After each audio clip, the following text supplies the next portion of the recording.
Now where did I leave that unsalted fancy mix? Mckay Reuters squirrels are among the peculiar menagerie of creatures who've made a home for themselves where humans live.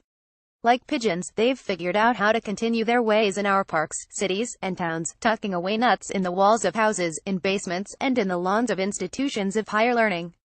At the University of California, Berkeley, that behavior is the focus of a recent paper by comparative psychologists. Having performed a number of experiments with their small furry neighbors, Mckay Delgado and her colleagues discovered that squirrels are not putting nuts away willy-nilly. When they have the chance, they'll sort their bounty by type, like nuts with like nuts. That suggests they're remembering not only the locations of their caches but, intriguingly, their contents.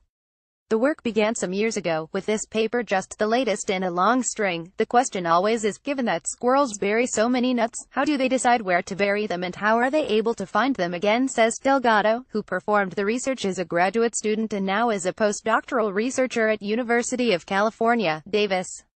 If you've ever watched a squirrel with a nut, you might have noticed that they turn them over and over in their paws, bobbing their heads. That seems to be a way for them to judge the weight and other qualities of the nut they are holding, which suggests that information is useful for them in their subsequent stashing. Perhaps the scientists thought the squirrels were sorting the nuts somehow. Right under our noses, squirrels are engaging in some complex sorting processes. Delgado and her colleagues designed a series of experiments in which they gave nuts to 45 squirrels and watched to see where they put them. Each squirrel was given an almond, a walnut, a pecan, or a hazelnut. Then the researchers followed them from a distance to see where on the Berkeley campus they cached it. After it was hidden, the researchers took a GPS reading at the site. Half the squirrels got their next nut right then and there, while the others were lured back to the starting point. Not all squirrels are very patient with this, it turns out.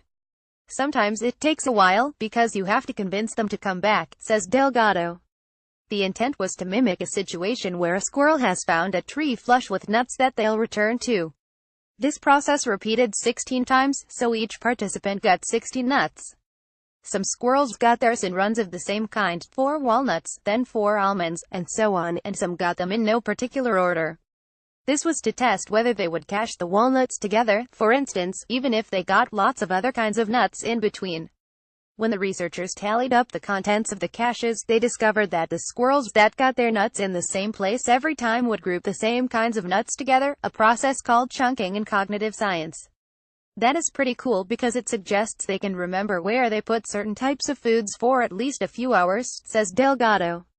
When the foraging was spread out over the campus, the squirrels would go all the way to the last almond when they got a new one, however. Instead, they made caches of mixed nuts along their route. Chunking wasn't a universal strategy, which suggests it takes some mental resources to keep track of where that last nut of that particular kind went.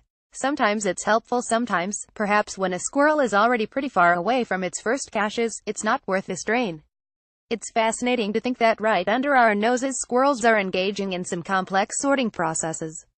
Then again, this is a species that lives for months on food hidden all across the landscape, in patterns that researchers are still working to understand.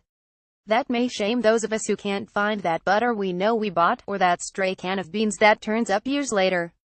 Perhaps if we paid a little more attention to creatures living around us, we could pick up a few tips.